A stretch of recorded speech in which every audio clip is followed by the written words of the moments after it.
Very good afternoon, everyone. This is the 10th lecture of Wave Optics, and today we are going to solve previous year questions from these topics that we covered in the last 9 lectures.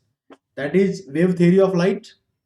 उसके बाद अपन ने देखा था YDSC Young's double slit experiment interference, और उसके बाद diffraction. Diffraction में अपन ने क्या देखा कि डिफ्रैक्शन फिनोमेना एग्जैक्टली है क्या, उसके फॉर्मूले क्या है, और क्या देखा था अपन ने डिफ्रैक्शन में Rayleigh's criteria and resolving power, limit of resolution का मतलब क्या है. तो आज अपन प्रैक्टिस करने वाले, तो नोटबुक रखो भाई, ready, everybody has the notebook. ये जो क्वेश्चंस है ये प्रीवियस ईयर के नीट के क्वेश्चंस है, ठीक है. ये देखो प्रीवियस ईयर नीट का क्वेश्चन. चलो सीक्वेंस से चलते हैं अपन. मैं रैंडमली जो मुझे क्वेश्चन इंटरेस्टिंग लगते हैं ना वो क्वेश्चन सेलेक्ट करूंगा, ठीक है. Okay, let us look at this question. Question number 7 यहाँ पे, ये 2013 में आया था ये question. Pay attention everybody. In Young's double slit experiment the slits are, in Young's double slit experiment the slits are 2 mm apart and are illuminated by photons of two wavelength. एक 12,000 angstrom, एक 10,000 angstrom दिया. At what minimum distance from the common central bright fringe on the screen 2 meter away the slit from the slit will the bright fringe from one interference pattern coincide with the bright fringe from other. याद है ऐसा एक question किया था अपन लोगों ने chapters में. Everybody कैसे करने का इस क्वेश्चन को, कौन बताएगा? n lambda equals to, मैंने आपको बताया था कि पहले वाले का ब्राइट और दूसरे वाले का ब्राइट दोनों एक दूसरे को मैच होंगे ना. इसका मतलब इसका n1 बीटा 1 और इसका n2 बीटा 2 इक्वल आने चाहिए, बराबर ना. ये आपका ऐसा इंटरफेरेंस पैटर्न बन रहा है. तो nth ब्राइट कहाँ पे बनता है? n1 बीटा 1 पे, n1 वाले का, लैम्बडा 1 वाले का, लैम्बडा 2 वाले का यहाँ पे बनेगा. और ये क्या हो रहे हैं, ये मैच हो रहे हैं, है कि नहीं.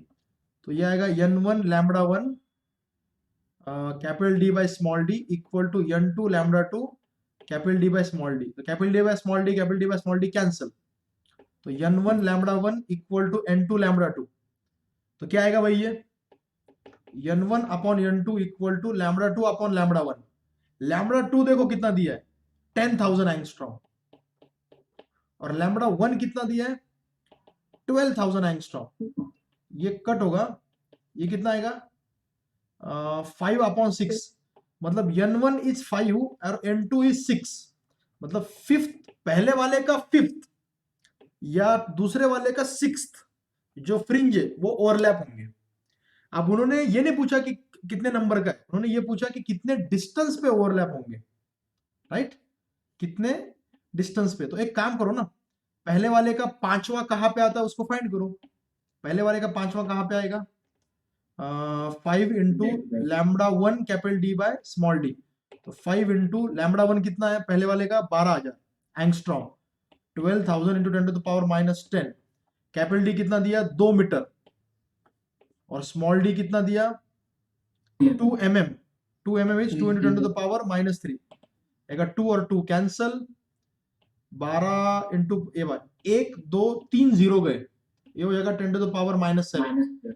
माइनस 3 ऊपर जाके हो जाएगा 10 टू द प्लस 3, ये प्लस 3 और माइनस 7, 12 पंचे 60, 60 हो जाएगा 60 into 10 to the power minus 4.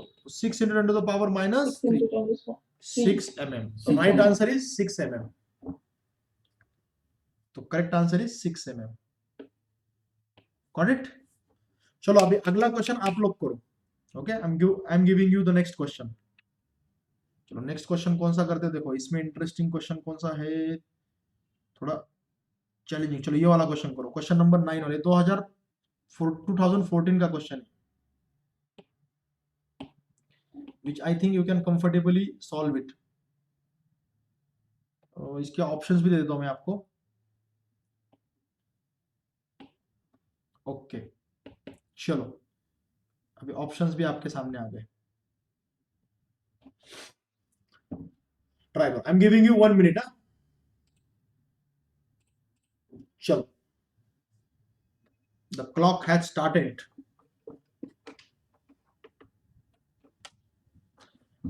Lambda दिया है 1 mm वाइड, डिफ्रैक्शन बन दिया, distance between the first dark on the either fringes. अरे ये क्वेश्चन किया है क्या अपन ने कल?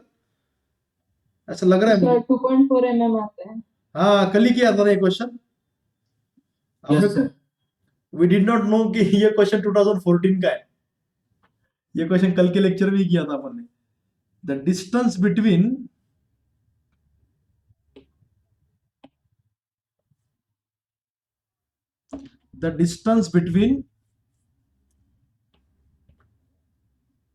ऐसा आता ना, पहला डार्क फिर ऐसे ऐसे, तो इसके बीच में डिस्टेंस पूछा ही है, पहला डार्क और इधर का पहला डार्क, तो ये तो 2 lambda capital D by small D आएगा ना।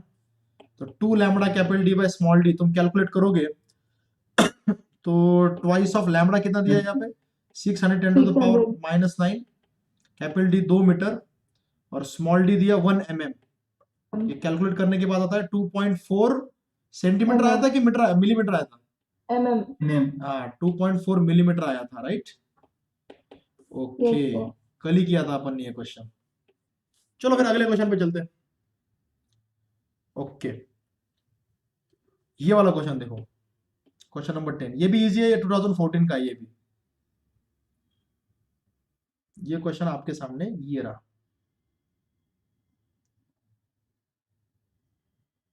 I'm again giving you 1 minute. चलो,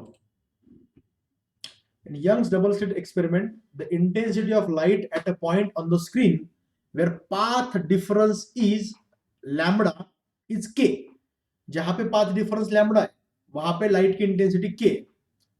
तो वहां पे इंटेंसिटी बताओ जहां पे पाथ डिफरेंस होगा lambda by 4। K/4. No, are you sure? तो दो भी ऑप्शन सेम है सर दिया क्योंकि k/2 होगा शायद, k/2। चलो मैं इसको तुम्हारे लिए चेंज कर देता हूं, ये k/2 है। देखो, जब पाथ डिफरेंस है लैम्बडा तब इंटेंसिटी है k। जब पाथ डिफरेंस होगा लैम्बडा बाय 4 तब इंटेंसिटी कितनी होगी? तो भाई पाथ डिफरेंस लैम्बडा है तो ये कंस्ट्रक्टिव है ना, और कंस्ट्रक्टिव के मामले में जो इंटेंसिटी आती है वो आती है 4I0, राइट। 2I0 कंबाइन होके 4I0 होता है कंस्ट्रक्टिव के मामले में। अब जब लैम्बडा बाय 4 होगा तब फेज डिफरेंस कितना होगा? 2π/4, मतलब π/2 होगा ना फेज डिफरेंस।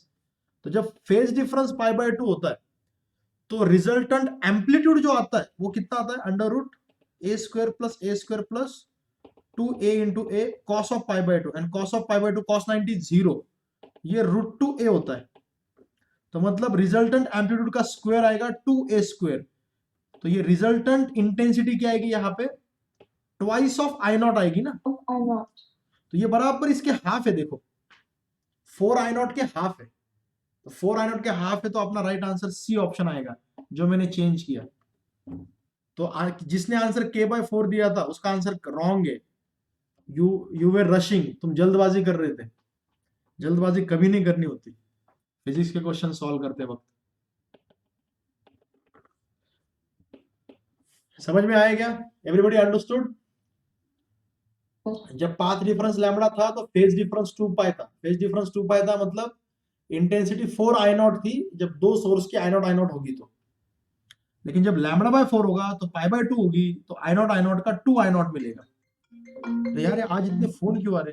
तो चलो नेक्स्ट क्वेश्चन पे चलते हैं। ओके, हेलो हेलो सर, एक 15 मिनिटांनी कॉल करता येईल का? एक अर्धा तासाने, मी जरा बिझी आहे। ओके ओके, अरे यार ये कट हो गया था ना। चलो आ गया भाई सामने फिर से। नेक्स्ट क्वेश्चन है, ये देखो। ये क्वेश्चन मुझे लगता है कि combination of YDSC and diffraction का क्वेश्चन है आई थिंक। ये अपन ने जो लिखा था वो चला गया पूरा। चलो कोई बात नहीं, ये नेक्स्ट क्वेश्चन पे आ जाते हैं। Okay, I'm giving you 1 minute to think about it.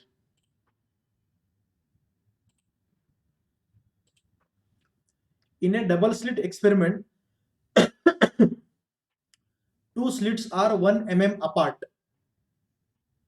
and the screen is placed 1 meter away. A monochromatic light of wavelength 500 nanometer is used. Okay. What will be the width of each slit for obtaining 10 maxima of double slit within the central maxima of single slit? ओ तेरी, कैसे करेंगे भाई इस question को? In a double slit experiment, the two slits are 1 mm apart and the screen is placed 1 meter away. The monochromatic light of wavelength 500 nanometer is used. What will be the width of each slit for obtaining 10 maxima of double slit within the central maxima of single slit? अब single slit का जो central maxima है उसकी size क्या होती है? Beta equal to lambda capital, वो पहले फाइंड कर लो. वो कितनी आएगी? यहाँ पे लैम्बडा कितना दिया है? लैम्बडा दिया 500. ठीक है. 500 into 10 to the power -9. Capital D कितना दिया है? 1 मीटर. 1 मीटर. और स्मॉल डी कितना दिया है? 1 mm. ये आता है देखो 500 इंटू 10 टू द पावर -6. बोले तो 5 into 10 to the power -4 metre, 0.5 mm. ये बिटा आ गया. अब इनका कहना है कि एक बिटा में डिफ्रैक्शन के कितने मैक्सिमा आने चाहिए? डिफ्रैक्शन के कितने आने चाहिए? 10. डिफ्रैक्शन के 10 मैक्सिमा आने चाहिए. What will be the width of each slit for obtaining 10 maxima of the double slit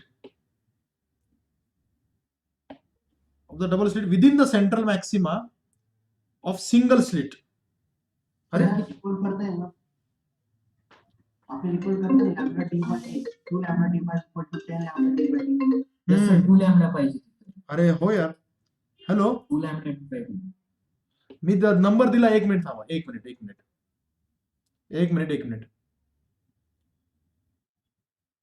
minute बच्चों. अरे यार ये क्या है यार? 1 सेकेंड.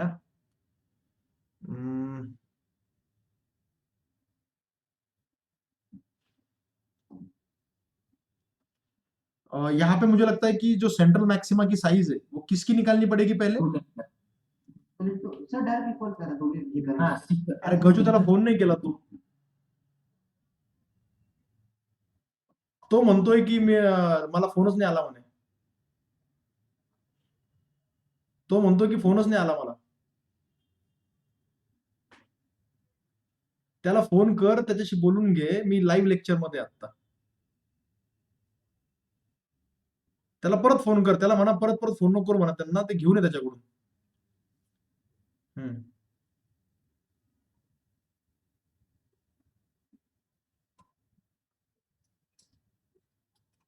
थांबा पोरांनो 2 मिनिटं.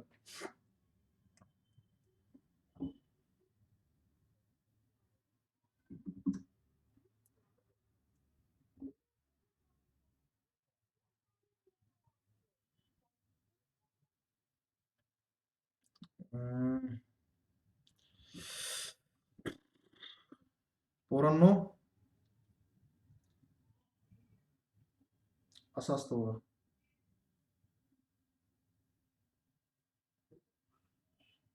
जास्त काम झाले की असा प्रॉब्लेम होतो.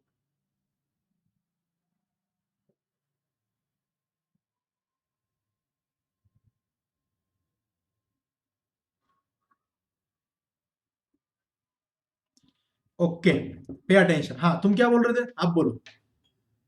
2 lambda by 2 hello? Lambda D by equal to. Hello,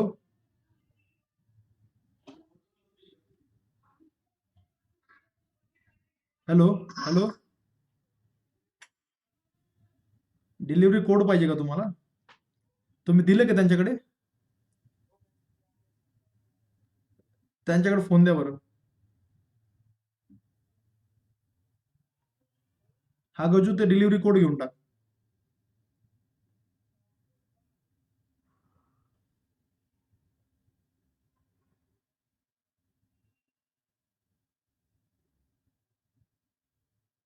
2131 2131 okay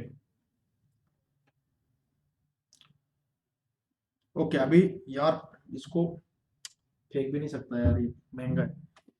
हाँ, a monochromatic light of what will be the width of each slit for obtaining 10 maxima of double, अरे मतलब डबल स्लिट के 10 मैक्सिमा इसमें आने चाहिए, किसमें? Centre फ्रैक्ट okay okay okay okay, अब समझा मैं।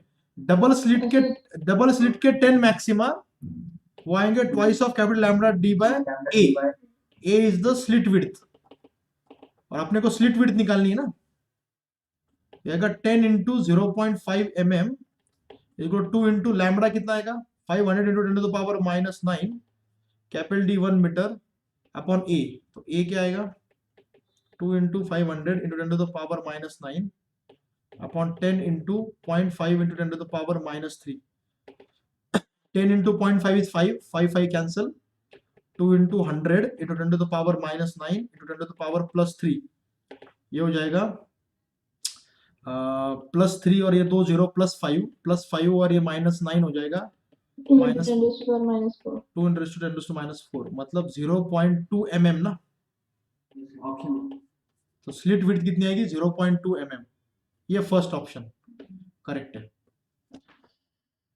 ओके, खाली टाइम गया अपना, वो mobile call call call. The worst invention made by human beings is the smartphone. Okay, next lecture, next question, next lecture में ओके एक थोड़ा सा इंटरेस्टिंग क्वेश्चन लेके, थोड़ा सा 2015, ये तो इजी क्वेश्चन है ना, 2015 ये क्वेश्चन अच्छा था। इंटेंसिटी, ये लेंस वाला क्वेश्चन है यार,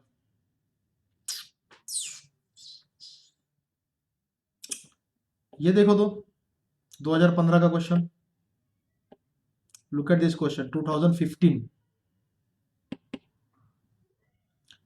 for parallel beam of monochromatic light, answer formula है, डायरेक्ट फॉर्मूला है क्या?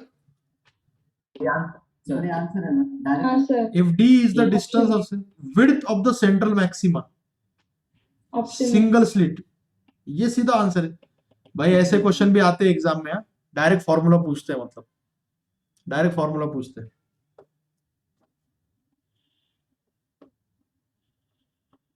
थोड़े रिसेंट एग्जांपल लेते हैं, ये 2000, ये क्वेश्चन ठीक से आया नहीं लेकिन यहाँ पे ये थोड़ा इंटरेस्टिंग क्वेश्चन लग रहा है, 2018 का क्वेश्चन। ये पोलराइजेशन का है, चलो एक पोलराइजेशन का क्वेश्चन ले ले, ये पोलराइजेशन का है।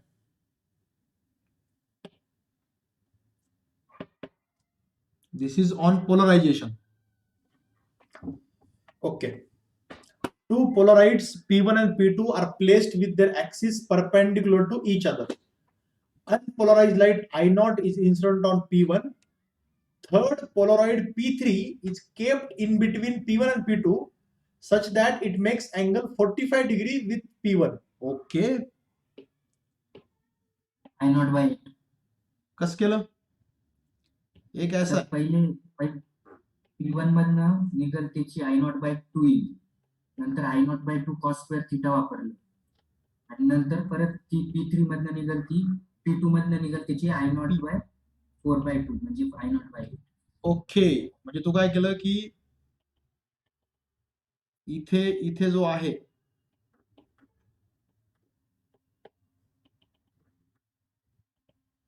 याचा अँगल 45 डिग्री आहे, बरोबर ना, आणि हा P3 आहे, तर पोलरॉइड 1 मधून जाणारा जो लाईट आहे स्टार्टिंगचा तो काय I0, त्याचा इथे काय होईल, इथे होऊन जाईल I0 by 2 होऊन जाईल ना तो। तो पहले after first polarisation the intensity of light becomes I0 by 2। अब जब यहां से निकलेगा तब I0 by 2 cos square theta, cos square 45 degree, right, Malus law, Malus law, and cos square 45 मतलब cos 45 1 by root 2 1 by root 2 1 by 2 हो जाएगा, 1 by 2 बोले तो ये कितना हो जाएगा I0 by 4। वापस वो यहां से निकलेगा, तो अभी इसने इसके साथ 45 किया है, तो इसके साथ भी तो 45 ही होगा ना, ये 45 तो ये भी 45 होगा, बराबर है। तो यहां पे फिर से क्या आएगा, यहां पे जो लाइट निकलेगा वो क्या होगा, ये I not by 4 cos square again 45। Cos square 45 क्या होगा, 1/√2 का स्क्वायर 1/2, तो ये हो जाएगा आई नॉट बाय 8। मतलब फाइनली जो लाइट बाहर निकलेगा उसकी इंटेंसिटी होगी आई नॉट बाय 8। ये अगर मैंने ऐसा एक क्वेश्चन दिया तो कर सकते हो क्या, सिमिलर टाइप ऐसे पोलराइड्स का।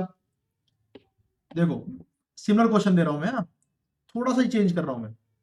अगेन यहां पे एक पोलराइड है P1 और इसके एक्सिस को परपेंडिकुलर एक्सिस वाला यहां पे लगा हुआ है, ठीक है। और इनके बीच में एक रख दिया है ऐसे, जिसका एक्सिस इसके साथ एंगल बनाता है 30 डिग्री, और इधर से लाइट आ रहा है आई नॉट, तो जो इधर से लाइट निकलेगा उसकी इंटेंसिटी क्या होगी। क्वेश्चन समझे क्या? ओके, इधर से निकला आई नॉट, तो इधर लाइट की इंटेंसिटी क्या होगी। अभी मैंने बस एंगल चेंज किया, ठीक है। I think you can do it.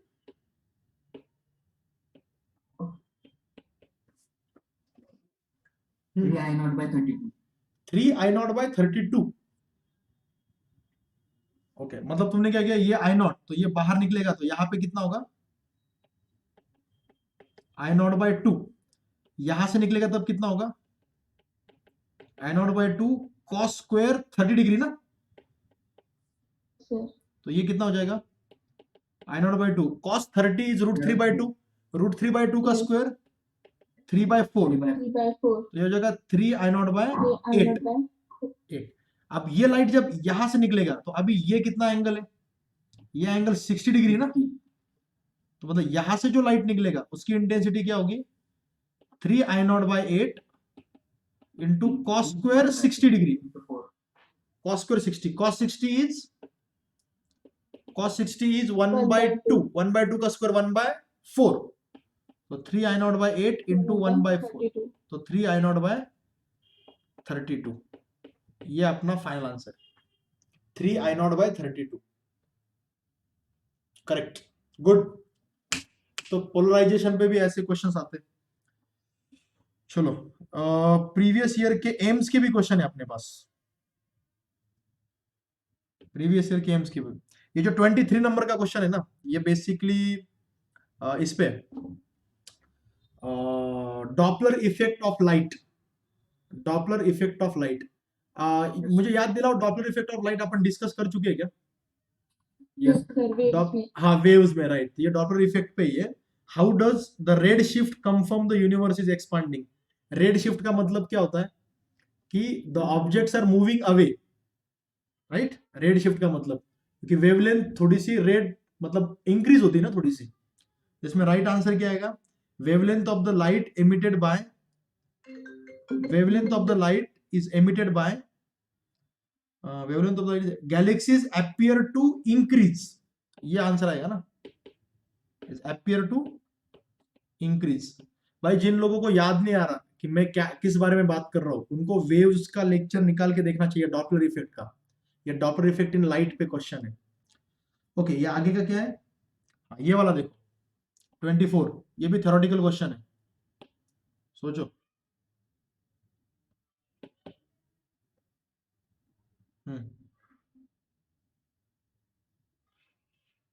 देख लो भाई,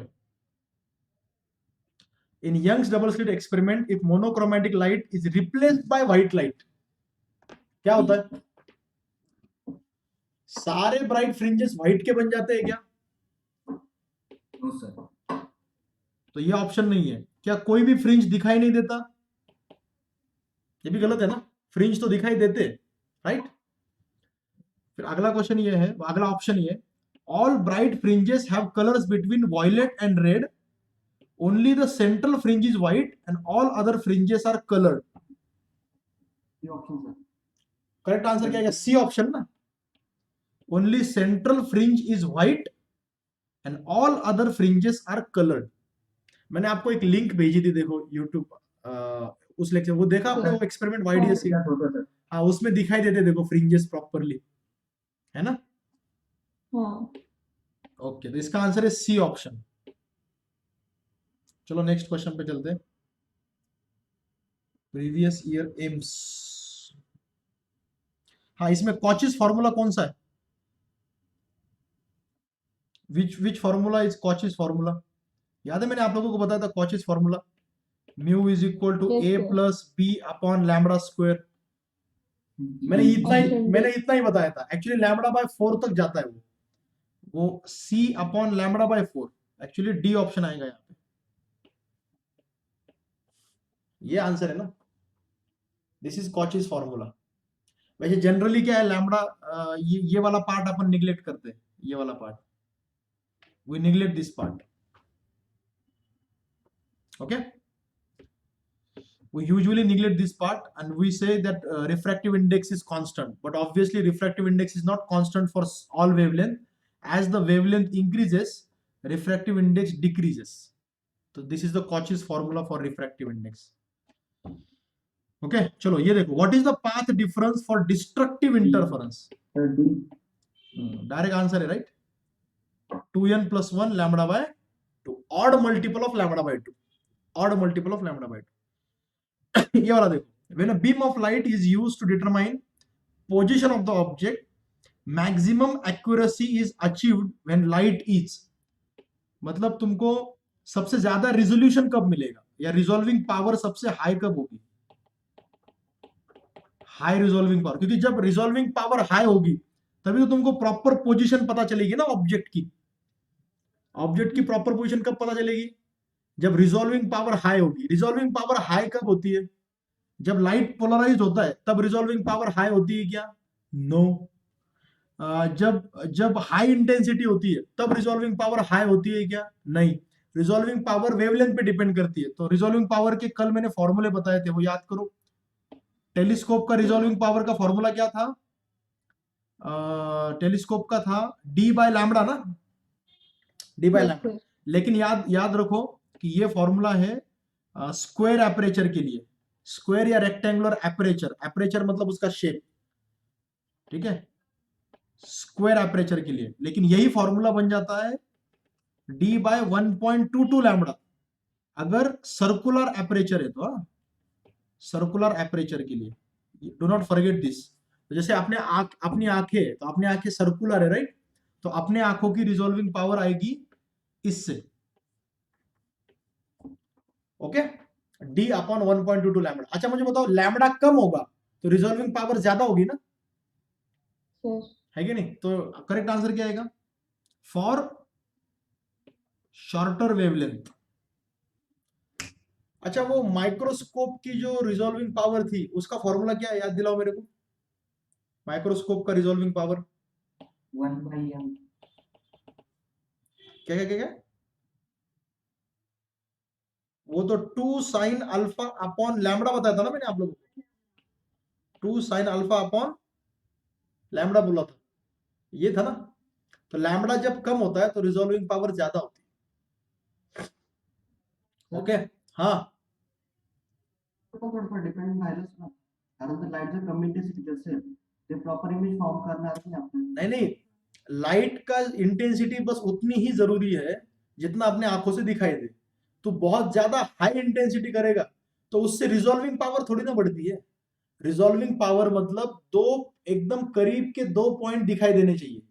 अब तो लाइट की इंटेंसिटी कितनी भी बढ़ा ले, लेकिन 2 पॉइंट अगर एक दूसरे के बहुत करीब है तो उनकी सेपरेट इमेज नहीं बनेगी ना डिफ्रैक्शन से।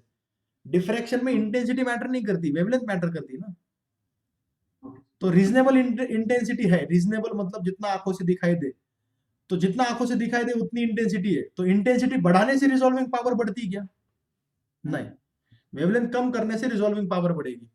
सो right answer is of shorter wavelength, okay?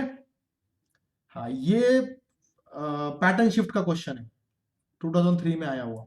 चलो भाई इसको कर सकते हो आप, फॉर्मूला याद है पैटर्न शिफ्ट का?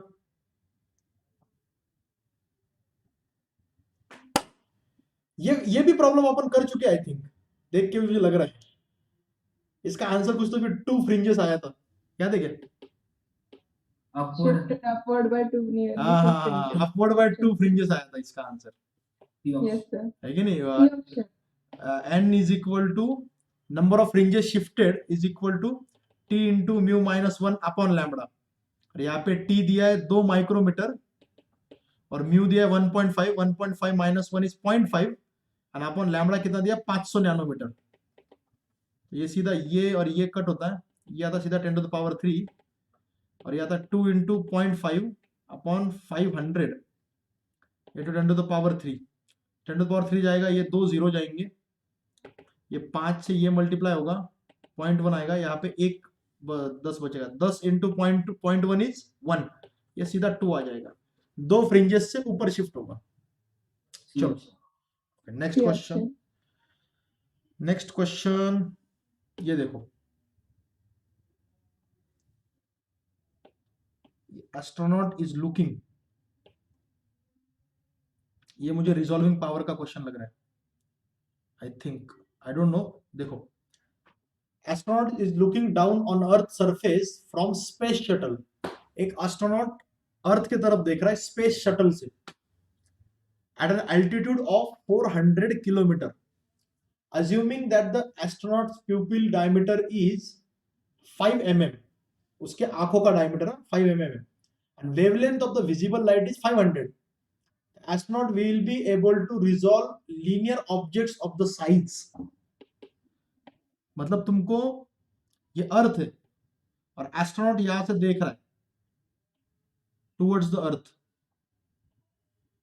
तो इसको कितने दूर के 2 पॉइंट्स दिखाई देंगे ये फाइंड करने का है, और वो कितने हाइट पे है, 400 किलोमीटर की हाइट पे, उसकी हाइट कितनी है 400 किलोमीटर। तो ये लिमिट ऑफ रिजोल्यूशन निकालो ना, D theta, limit of resolution D theta, तो रिजॉल्विंग पावर क्या होती है 1 बाय डी थीटा होती है, और वो कितनी आती है डी बाय लैम्बडा ना, लेकिन यहाँ पे d बाय 1.22 लैम्बडा लेना पड़ेगा, राइट, d बाय 1.22 लैम्बडा, क्योंकि उसकी आंखें तो सर्कुलर है ना, इसलिए सर्कुलर एपरेचर है। तो एक काम करो, d थीटा क्या आएगा इससे d थीटा आएगा 1.22 लैम्बडा बाय d, पहले d थीटा फाइंड कर लो, ये आएगा 1.22 into lambda is 500, nanometre is 10 to the power -9 upon उसके आंखों का डायमीटर कितना दिया है 5 mm, 5 mm बोले तो नीचे 5 mm लिखो, 10 टू द पावर -3, 5 ये गया, ये 2 0, ये 1.22 122 हो जाएगा, जाएगा 10 टू द पावर -6 रेडियन, मतलब 1.22 into 10 to the power -4 radian, ये आ गया डी थीटा। डी थीटा आ गया। अभी ये कितने डिस्टेंस के 2 पॉइंट उसको दिखाई देंगे, तो ये मैं ऐसे यहाँ पे सर्कल का इक्वेशन यूज करूं क्या, arc length equal to R D theta, हाँ R D theta. है ना, आर्क लेंथ ऐसा, arc length equal to R D theta. Similarly यहाँ पे ये डी क्या आएगा, D is equal to H into D theta ना, है ना, ये D theta H into D theta, तो एच की वैल्यू कितनी 400 kilometre, kilometre is 10 to the power 3 metre, into D theta, ये डी थीटा पुट करो 1.22 इंटू 10 टू द पावर -4, तो 10 टू द पावर -4 जाएगा, 10 टू द पावर 3 भी जाएगा और एक जीरो भी जाएगा, 40 इंटू 1.22 कितना आएगा ये, 4 से मल्टीप्लाई करो, 4 दूनी 8, 4 दूनी 8, 4, 4.88. नहीं ना 48.8 ना, हाँ 48.8 अप्रोक्सीमेटली 50 मीटर, देखो 50 मीटर यार, 48.8 मतलब 50 मीटर के पास ही हो गया ना। इसका मतलब जो अर्थ के तरफ देखेगा तो 50 मीटर से जो दूर है, मतलब 2 पॉइंट के बीच में 50 मीटर से दूर का डिस्टेंस, 2 बिल्डिंग है लेटर से या 2 बिल्डिंग्स, अगर वो 2 बिल्डिंग में डिस्टेंस अर्थ पे, अगर वो 2 बिल्डिंग ऐसी है, एक बिल्डिंग यहाँ पे एक बिल्डिंग यहाँ पे, दोनों बिल्डिंग में कम से कम 50 मीटर का डिस्टेंस होगा तो ही एस्ट्रोनॉट को वो 2 बिल्डिंग दिखाई देगी। अगर वो 50 मीटर से एक दूसरे के पास है, लेटर से 25 मीटर पे ही है, तो उसको वो दो सेपरेट बिल्डिंग्स नहीं दिखाई देगी, उसको वो दोनों एक ही दिखाई देगी, क्योंकि उसकी आंखों की उतनी रिजॉल्विंग पावर नहीं है ना। समझे क्या? गुड क्वेश्चन, अच्छा क्वेश्चन था ये, समझा क्या? Yes, sir. ओके, ऐसे क्वेश्चंस आते हैं एग्जाम में। Okay, let me take another question. अच्छा क्वेश्चन था ये। तुमको पहले रिजॉल्विंग पावर निकाल के लिमिट ऑफ रिजोल्यूशन निकालना था, वो भी आंखों का, और फिर ये डिसाइड करना था कि कितने दूर की चीजें दिखाई देगी, और ये 400 किलोमीटर दिया था। Nice, let us go to the next question. ये थ्योरेटिकल यार, ये देखो, sodium lamps are used in foggy condition because, अरे ये स्कैटरिंग पे किसी ने मुझे बोला था ना कि सर स्कैटरिंग का डिस्कस हुआ कि नहीं हुआ, ये स्कैटरिंग के बेसिस पे क्वेश्चन है। Yellow light is scattered more by the fog particle, yellow light is unaffected during its passage through the fog, yellow light is scattered less bye the fog particles, wavelength of yellow light is the mean of the visible part of the spectrum. आप में से किसको ऐसे लग रहा है कि कौन सा राइट क्वेश्चन आंसर होगा इसका? सोडियम लैंप क्यों यूज होते फॉगी कंडीशंस में? E. Why sodium? Option D sir. Option D क्या? कि येलो लाइट की वेवलेंथ विजिबल रेंज के बिल्कुल मिडल में है इसलिए। हाँ, तो इसका स्कैटरिंग से कुछ लेना देना नहीं है क्या? एक्चुअली आप ऑनेस्टली बताओ तो मुझे भी इसका आंसर क्लियरली पता नहीं है। I am also not able to guess, क्योंकि पहला ऑप्शन तो नहीं होगा, yellow light is scattered more by the fog particle, I don't think so. Yellow light is unaffected, ये भी गलत है। Yellow light is scattered less, ये भी गलत होगा। तो इस हिसाब से लास्ट ऑप्शन ही करेक्ट होगा फिर, आई थिंक। सर ते एवढ्यात जास्त स्कॅटरिंग कमी होतं. स्कैटरिंग लैम्बडा के फोर्थ पावर को प्रोपोर्शनल होती है I think, scattering of light. एक मिनट रुको, हाँ, मैं हमेशा इसमें कंफ्यूज होता हूँ, मुझे एक बार सर्च करने दो। Scattering of light, scattering of light ये जो है ना, ये फोर्थ पावर को प्रोपोर्शनल होती है। Light scattering, Rayleigh scattering,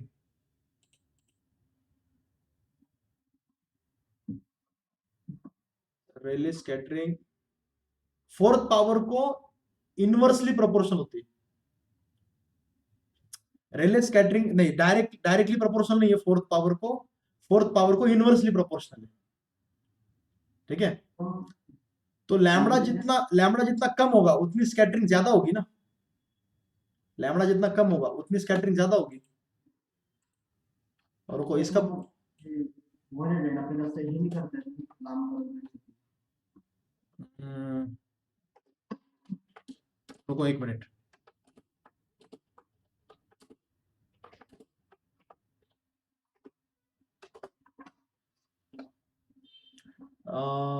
yellow light has higher wavelength, so it is least likely to be scattered among all colors in the visible region except red and orange, and that's why sodium lamps are used in foggy conditions. इसका right answer ये है, ये जो आपने लिखा ये गलत है। बराबर, ये स्कैटरिंग के बेसिस पे क्वेश्चन है। Higher the wavelength lesser the scattering, क्योंकि इनवर्सली प्रोपोर्शनल होती है ना scattering. Scattering is inversely proportional to lambda power 4। तो लैम्बडा हाँ, तो फिर रेड क्यों नहीं यूज करते, ऑरेंज क्यों नहीं यूज करते? जास्त स्कॅटर होऊन जातं लाईट. कोण सर लॅम्बडा तर वॉलेट ते यूज केले तर ते जास्त लांब करून दिसणारच नाही, मग फॉग मध्ये लावून फायदाच होणार म्हणून. Higher the wavelength lesser the scattering, higher the wavelength lesser the scattering ना, तो जितना ज्यादा वेवलेंथ हाई होगी उतनी स्कैटरिंग कम होगी ना। तो ज्यादा वेवलेंथ किसकी है? येलो से भी ज्यादा ऑरेंज की है ना, येलो से भी ज्यादा रेड की है ना। yes. तो लॉजिकली तो रेड यूज करना चाहिए ना। आपण ते खूप जास्त स्कॅटर होऊन जाईल मग. अरे खूप जास्त नाही, कमी स्कॅटर होईल। लॅम्बडाची वेवलेंथ जास्त आहे, रेडची वेवलेंथ जास्त। Scattering is inversely proportional to lambda power 4, scattering is inversely proportional to lambda power 4, inverse है, इनवर्स। वेवलेंथ जितना ज्यादा उतना लेस स्कैटरिंग होगी, जितनी लेस स्कैटरिंग होगी उतना बेहतर है फॉगी कंडीशंस में। सो yellow light is scattered less bye the fog particles, ये आंसर आएगा इसका, सी आंसर आना चाहिए।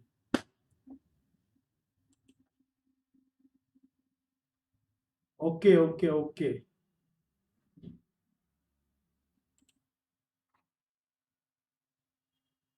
इसके और भी बहुत सारे रीजंस हैं।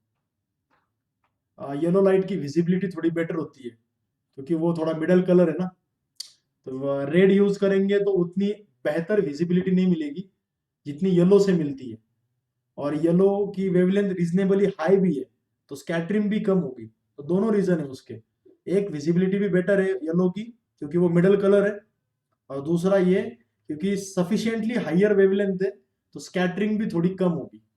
That's why sodium lights are used in foggy conditions. Correct. Okay, ये वाला क्वेश्चन देखो, would be doctors look at this question, endoscope employed by physician to view the internal parts of the body organ. वो जो endoscopy होती है ना, जो camera डालते पेट में गले से पेट के अंदर देखने के लिए, वो किस प्रिंसिपल पे काम करता है? TIR, total internal reflection, refraction, reflection, dispersion, बोलो। Optical fibre. Yes, optical fibre रहता है उसमें, तो वो अंदर कैमरा, लाइट के साथ कैमरा अंदर लेके जाते हैं, वो पेट के अंदर देखते हैं कि कुछ है कि नहीं, अल्सर वगैरह कुछ वगैरह है तो करेक्ट आंसर आएगा इसका, right answer is total internal reflection. Okay, ये देखो, in case of linearly polarised light the magnitude of the electric field vector does not change, varies periodically, increases and decreases linearly with time, is parallel to the direction of propagation। ये तो यार बस इतना है ना कि polarisation में क्या होता है कि लाइट का जो वाइब्रेशन है अलग अलग प्लेन में वो ब्लॉक हो जाता है और सिर्फ सिंगल प्लेन में वाइब्रेशन होता है ना, बेसिकली पोलराइजेशन में तो सिंगल प्लेन में होता है लेकिन वाइब्रेशन तो होता है ना। तो लीनियरली पोलराइज लाइट जो है उसमें magnitude of electric field vector जो है वो तो कंटिन्यूअसली चेंज होता रहेगा ना ऐसे, तो does not change with the time, wrong होगा। Increases decreases linearly with time, wrong होगा। It's parallel to direction of propagation, ये भी रॉन्ग होगा। तो correct answer is varies periodically with time, time के साथ वो ऐसे तो वैरी होता ही रहेगा। सिर्फ फर्क इतना है पोलराइजेशन में कि वो सिंगल प्लेन में ही वाइब्रेट होगा, बाकी के प्लेन में वाइब्रेट नहीं होगा। Right answer is B. समझा गया एवरीवन? समझ में आ रहा है क्या? ये कुछ क्वेश्चन पूछना है आपको इसके बारे में। ओके, चले फिर नेक्स्ट क्वेश्चन पे। वो भी थियोरेटिकल लग रहा है, काफी थियोरेटिकल क्वेश्चंस है। When exposed to sunlight thin films of oil on the water often exhibit brilliant colors due to phenomena of, चलो इसका क्वेश्चन, इसका आंसर कौन बताएगा? when exposed to sunlight thin films of oil on water, तुमने कभी पानी पे kerosene वगैरह या ऑयल गिरा हुआ देखा है क्या? उस पे ऐसे कलर्स दिखते, Yes, sir. बहुत ब्रिलियंट कलर्स दिखते, एकदम एब्स्ट्रैक्ट पेंटिंग के जैसा दिखता है वो, बहुत ही ज्यादा ब्रिलियंट कलर्स दिखते हैं। सी वो किसके वजह से दिखते? Is it due to diffraction, interference, dispersion और पोलराइजेशन?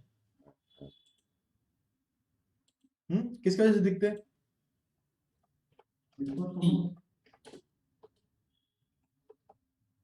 तुमको मैं फोटोग्राफ दिखाता हूँ, रुको एक सेकंड, तब तक तुम सोचो कि इसका आंसर क्या आएगा। देखो एक सेकंड ना, तुमको दिखाता हूँ मैं अभी। Let me capture the window, you'll see it, window capture. Okay, आ गया क्या?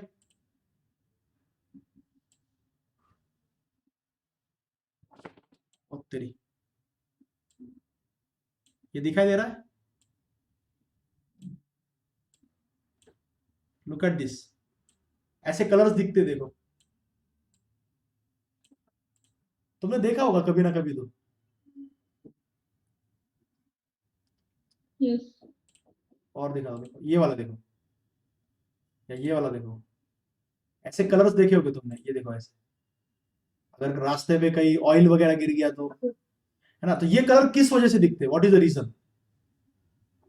तुमने इस पे भी देखे होंगे, तो एक सेकेंड। हाँ, कलर्स ऑन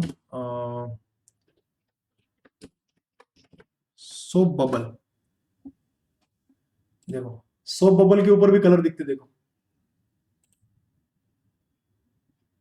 ये क्यों दिखते होंगे ऐसे कलर्स, क्या रीजन होगा? बोलो, डिफ्रैक्शन है, इंटरफेरेंस है, डिस्पर्जन है कि पोलराइजेशन है? डिस्पर्जन।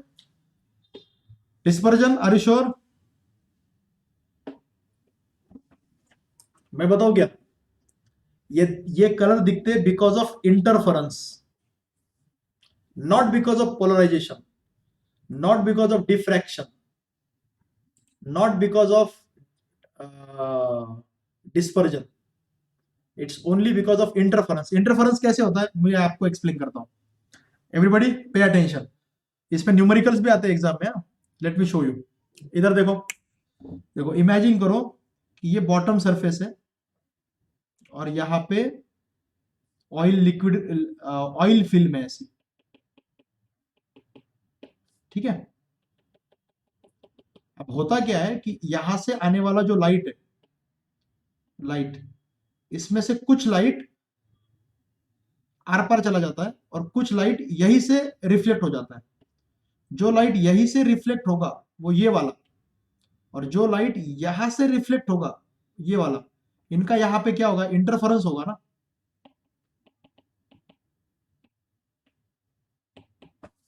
जो लाइट इस सरफेस से रिफ्लेक्ट हुआ और जो लाइट इस सरफेस से रिफ्लेक्ट हुआ, दिख रहा है क्या तुम लोगों को, कैन यू सी इट? तो उनका इंटरफेरेंस होगा, और इंटरफेरेंस में क्या होता है कि आपको तो पता है कि व्हाइट लाइट में सारी वेवलेंथ होती है, वॉयलेट से लेकर रेड तक। तो कुछ वेवलेंथ ऐसी होगी जिनका कंस्ट्रक्टिव इंटरफेरेंस होगा, तो उनकी इंटेंसिटी ज्यादा दिखेगी, और कुछ वेवलेंथ्स ऐसी होगी जिनका डिस्ट्रक्टिव इंटरफेरेंस होगा, तो वो आपको बिल्कुल दिखाई नहीं देगी। तो कुछ कलर्स दिखाई देते, कुछ कलर्स नहीं दिखाई देते, ऐसा होता है। सोप बबल में भी ऐसा ही होता है। सोप बबल में क्या होता है मैं तुमको बताता हूँ। सोप बबल में क्या होता है, ये सोप बबल का कुछ ना कुछ तो थिकनेस होती है ना सोप बबल की, राइट? सोप बबल की कुछ ना कुछ थिकनेस होती है। तो होता क्या है, होता क्या है, बेसिकली लाइट ऐसे आएगा तो कुछ लाइट यहीं से रिफ्लेक्ट हो जाएगा, और कुछ लाइट जो है, कुछ लाइट जो है वो ऐसे अंदर के सरफेस की वजह से रिफ्लेक्ट होगा। अब इन दोनों का इंटरफेरेंस होगा ना यहां पे, तो इंटरफेरेंस की वजह से वो कलर्स दिखते हैं। एक अंदर का सरफेस, वहां से रिफ्लेक्शन होगा, एक बाहर का सरफेस। अब आपको एग्जाम में क्वेश्चन कैसे पूछेंगे पता है क्या? एग्जाम में क्या करेंगे, आपको आपको बताएंगे कि इसकी थिकनेस दी रहेगी टी, थिकनेस दी रहेगी, और पूछेंगे कि कौन से कलर दिखाई देंगे या कौन सी वेवलेंथ दिखाई देगी और कौन सी वेवलेंथ नहीं दिखाई देगी, वो बताओ। तो चलो भाई, आप बता सकते हो कि इसका आंसर क्या आएगा, कैसे निकालेंगे इसको numerically? Which wavelengths are visible and which wavelengths, क्या क्या क्या क्या क्या,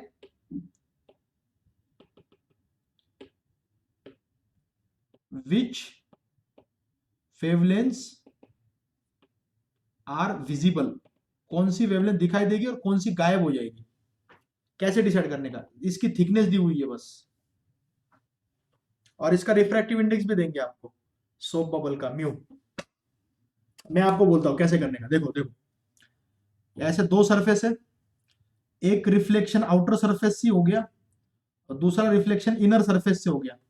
तो ये दोनों का जब इंटरफेरेंस होगा तब इन दोनों में पाथ डिफरेंस कितना है, पाथ डिफरेंस इतना है ना,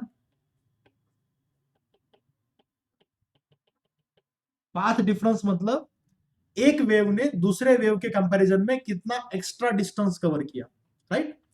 तो एक्स्ट्रा डिस्टेंस किसने कवर किया भाई, एक्स्ट्रा डिस्टेंस इसने कवर किया ना, ये तो यहीं से रिफ्लेक्ट हो गया लेकिन इसने यहां से रिफ्लेक्शन हुआ ना।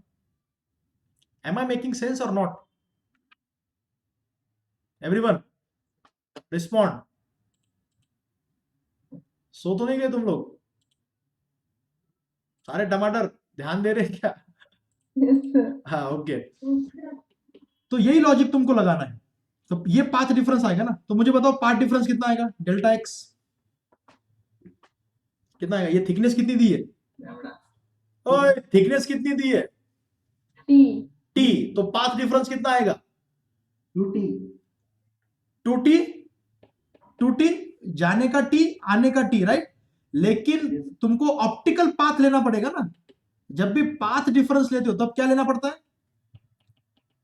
ऑप्टिकल पाथ ना। Optical path. तो ऑप्टिकल पाथ डिफरेंस क्या होगा?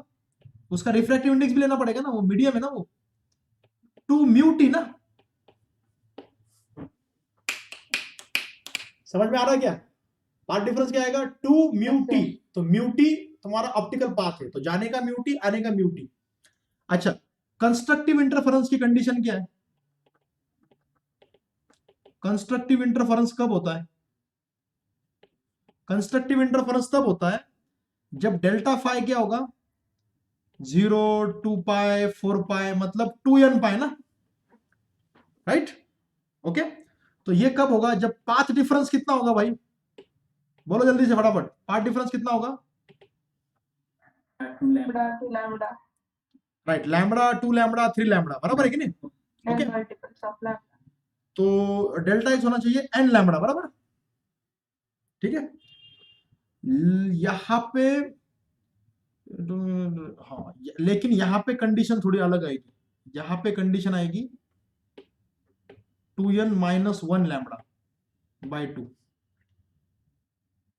तो इन दोनों को इक्वेट करो, ये हो जाएगा 2 mu T is equal to 2n minus 1 lambda by 2।